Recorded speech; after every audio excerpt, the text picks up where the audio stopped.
우리가 성경을 읽어 나갈 때, 특별히 성경의 시작인 창세기 1장을 읽어 나갈 때 조금이라도 쉼을 갖고 마음의 여유를 갖고 우리의 그동안의 모든 믿음을 다 내려놓고 우리의 바라는 욕망을 내려놓고 그냥 천진스럽게 그 글을 그림처럼 바라보고 있다면 어떤 감상을 할 수 있었을까요?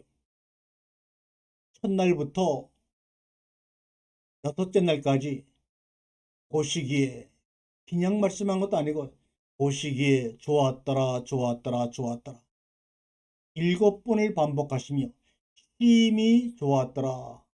그것도 그냥 아니라 보아라 내가 지은 만물들아 보아라 너희가 보더라도 이 모든 만물과 너는 내 고백처럼 심히 아름답고 완벽하지 않으냐?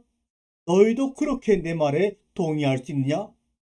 라고 물으시는 하나님이 그런 과정을 통해서 하나님이 지으신 그 따뜻한 마음을 가지고 있는 그 아담을 에덴 동산 안으로 그 넓은 하나님의 땅의 피조샘을 가운데서도 친밀한 관계를 유지하기 위해서 울타리를 쳤다는 말씀까지 하시면서 이 울타리 안에서 그것은 좁은 곳을 표현하지만 이 좁은 곳으로 부딪히며 삶의 애환을 나누고자 하시는 하나님의 인간적인 모습이 바로 동쪽에 있는 에덴에 울타리를 치시고 정원을 만들어 그 정원 안으로 아담을 인도했다. 그런 과정을 거쳐서 함께 마주하게 된 하나님 아버지와 그 피조물 남을 입은 아담이 나는 그 복스러운 대하는 보시기에 좋았더라 좋았더라 좋았더라 좋았더라 심히 좋았더라는 말을 이 처음 난 단어 속에 녹아 있는 것이 아닌가.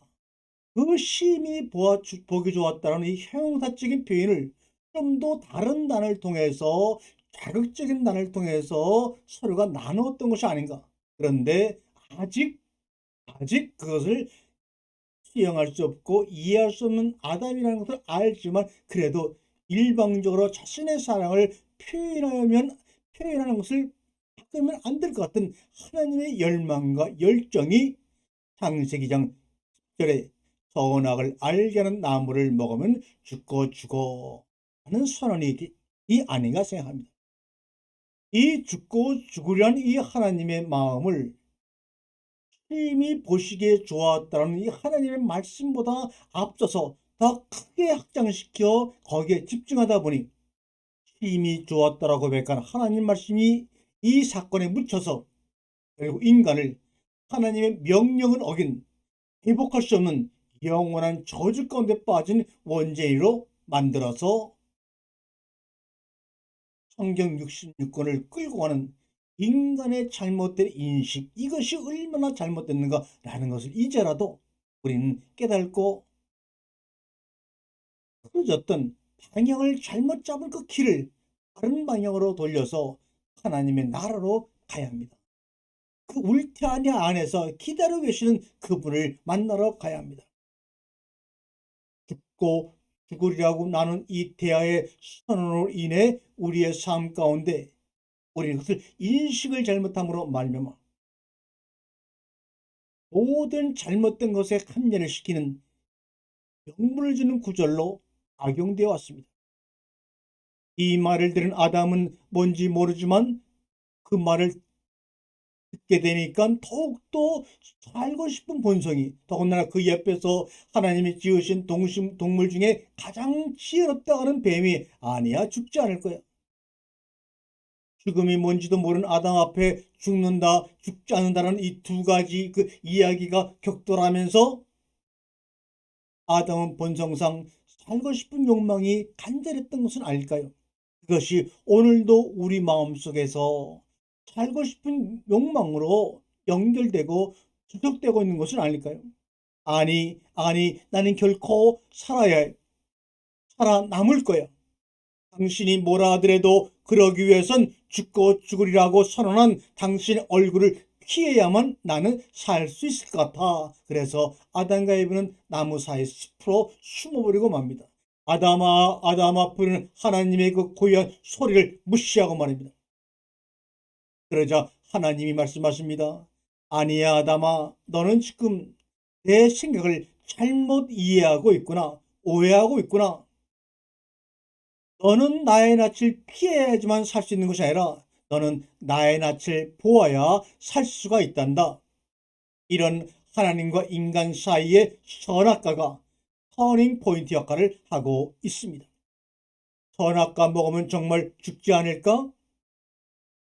그러면 산다는 것은 뭐지? 아담의 마음속의 고민을 하나님께 질문으로 연관시켰다면 어땠을까요? 여러분에게 그 결론을 맡깁니다. 에덴의 아담은 죽음과 삶의 정확한 분별할 수 없는 선상에 놓여 있던 사람입니다. 에덴에서 나온 뒤, 에덴 동산에서 나온 뒤 비로소 알 수 있게 되었습니다. 가인이 동생 아벨을 죽이는 것을 목격함으로 인해서 슬슬 죽음의 그림자가 들이오는 것을 보면서 이렇게 유추하며 알 수 있게 되었습니다. 또한 아담은 그 이전의 기억도 경험도 전무한 상태였기에 우리 자신이 거기에 있었다고 해도 아마 똑같은 일을 똑같이 했을 것입니다. 에덴에서 쫓겨났다고 하는 것은 삶과 죽음의 경계를 알게 되고 분별하게 되고 경험하게 되는 장이 시작되었다는 것입니다. 비로소 선과 악을 알아가는 길 위에 서게 된 것이죠. 하나님과 동거하고 하나 되는 삶을 알기 위해 홀로 독고하는 삶을 통하여 하나님과 동거하지 않으면 살 수 없다고 하는 그 삶의 여정이 시작된 것입니다. 사랑하는 여러분, 여러분이 짧잖은 세월을 살아가면서 여러분의 삶이 잊히는 삶이냐 아니면 기억되는 죽음이냐, 어떤 것을 원하십니까? 잊혀가는 여러분의 존재가 잊히는 삶이냐 기억되는 죽음이냐. 죽지 않는 삶이 마냥 과연 좋을까요? 80, 90, 100살 마냥 우리의 수명이 늘어나는 것이 과연 좋을까요? 영원히 산다면 우리가 지금 보내고 있는 순간들은 아마 가치를 잊어버리고 빛을 잃을 것입니다. 하루가 끝없이 똑같이 날마다 반복될 텐데 오늘 이렇게 보내든 저렇게 보내든 무슨 상관이 있어요? 제가 여러분에게 말씀드리고 싶은 것은 죽음이 있는 삶의 긍정입니다. 죽음이 있는 삶의 가치입니다. 죽음이 있는 삶의 사랑입니다. 정확히 말하자면 죽음으로 인해 또렷해지는 삶의 가치를 인식할 수 있습니다. 삶은 영원하지 않고 시간은 잔인하리 많지 냉정하게 자기의 걸음을 뚜벅뚜벅 자신의 보폭대로 걸어갑니다. 행복만 계속되는 인생은 없습니다. 설사 그렇다고 해도 결국은 죽음으로 끝이 납니다. 가인의 고통을 오롯이 온전히 이해한다고 말할 수는 없지만 저는 삶이 지독하게 힘들어도 절대 포기하지 말라는 말을 꼭 드리고 싶습니다. 누구의 인생도 줄곧 평탄하지는 않습니다. 언젠가는 죽을 것이기 때문에 살아있는 지금이 아무리 고통스러워도 더욱 가치가 있다는 사실을 깨달으셨으면 합니다. 마찬가지로 우리의 삶에 슬픔이 있기에 기쁨은 더욱더 달콤하고 고통이 있기에 성취의 보람도 커집니다. 힘든 시기를 이겨내는 열쇠는 바로 여기에 있는 것 아닐까요? 우리 인생은 유한하며 그로 인해 삶의 순간들이 더욱더 빛이 납니다. 삶의 순간에 웅축된 다채로운 색깔을 깨달을 때면 저는 제게 주어진 시간들을 진하게 보내려고 애를 쓰고 애를 씁니다. 무엇을 하고 누구와 시간을 보내든 심지어 아무것도 하지 않는 순간조차도 그때의 감정을 마음껏 잔뜩 누려보려고 합니다. 제 안에 충만한 감정을 느낄 때 삶은 조금 풍성해집니다. 모든 존재를 무의미하게 만드는 죽음이 사실은 우리 모든 존재를 빛나게 만드는 하나님의 축복이요 선물입니다. 그것이야말로 죽음이 가진 진짜 힘이 아닐까요? 그래서 선악을 아는 나무를 먹으면 반드시 죽고 죽으리라고 말씀하신 그 문장의 속에 들어있는 하나님 아버지의 속사랑의 마음의 고백이 아닐까요, 여러분? 아멘.